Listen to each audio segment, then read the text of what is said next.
আসসালামু আলাইকুম রহমতুল্লাহ। বাংলাদেশে যতগুলি ইসলামিক সংগঠন রয়েছে, যতগুলি ইসলামিক দল রয়েছে, তার মধ্যে অন্যতম একটি দল হলো সুন্নিরা। এই সুন্নিদের একজন ইমাম মাওলানা রইসুদ্দিনকে গণপিটুনি দিয়ে পুলিশের হেফাজতে থাকা অবস্থায় মৃত্যু হয়েছে। আজকে একটা ভিডিও দেখেছিলাম, তিনি তার এই ঘটনার দু একদিন আগেই সম্ভবত জামাতে ইসলামকে নিয়ে একটা বিস্ফোরক মন্তব্য করেছিলেন।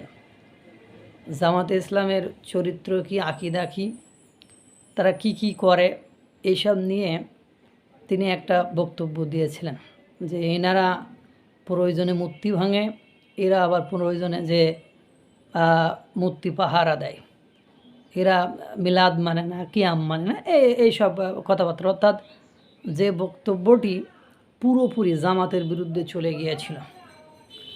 এরপরই এই ঘটনা ঘটেছে। ঘটনা ঘটার পরে আপনারা জানেন, সারা বাংলাদেশের সুন্নিরা তারা প্রথম দিন ব্যারিকেড ভেঙে স্বরাষ্ট্র উপদেষ্টার বাড়িতে আপনার অবরোধ করতে যায় বা স্বরাষ্ট্র উপদেষ্টার বাড়ির দিকে যায়।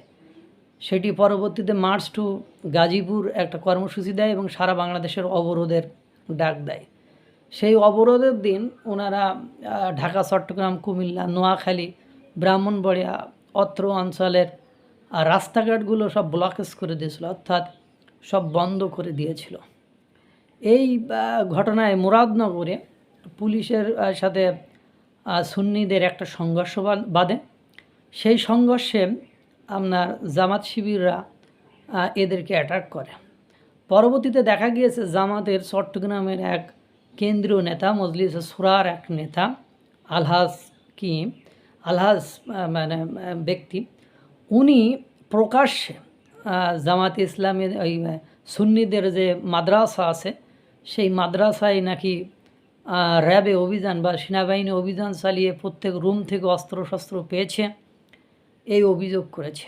অথচ সুন্নি যারা ইমাম তারা বলছে আপনি সুন্নতি লেবাস, মাথায় টুপি, হজ করে এসেছেন, আপনার সুন্নাতি দাড়ি, আপনি 5 ওয়াক্ত নামাজ পড়েন, আপনি একটা ইসলামিক সংগঠনের হয়ে কোনো প্রমাণ প্রুফ ছাড়াই আপনি এরকম একটা দোষারোপ কেমনে করে করলেন? আপনার কাছে কি ভিত্তি আছে, কি প্রমাণ আছে? আর এইরকম যদি প্রত্যেকটা রুম থেকে অস্ত্র পাওয়া যেত তাহলে তো তাদের নামে মামলা হতো, সেটা মিডিয়াতে দেখাতো, সেটা পুলিশে দেখাতো, তাদেরকে গ্রেপ্তার করতে। এই ধরনের কোনো ঘটনাই ঘটেনি।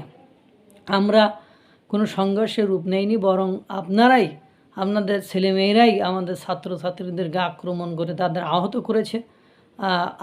আপনারা কিভাবে এই ধরনের সুন্নিদের নিয়ে মিথ্যাচার করেন? তারা মূলত সুন্নিদের আওয়ামী লীগের একটা অংশ, আওয়ামী লীগের একটা গ্রুপ, আওয়ামী লীগের একটা দল, আওয়ামী লীগের একটা অঙ্গ সংগঠন মনে করেই তাদেরকে হেনস্থা করার একটা পরিকল্পনা করেছে মনে হলো তাদের অ্যাক্টিভিটিতে। এবং রইসুদ্দিন হত্যা মামলায় বাংলাদেশের সুন্নি ব্যতীত অন্য কোনো আলেম ওলামারা, সেটা আলে হাদিস হোক বা আপনার আসুন্না ট্রাস্টের ওরা জোরালো কঠোর কেউ বক্তব্য রাখেনি বা এটার প্রতিবাদ করেনি। এটা থেকেই বোঝা যায় সুন্নিদেরকে তারা আওয়ামী লীগের দালাল দোসরি মনে করছে।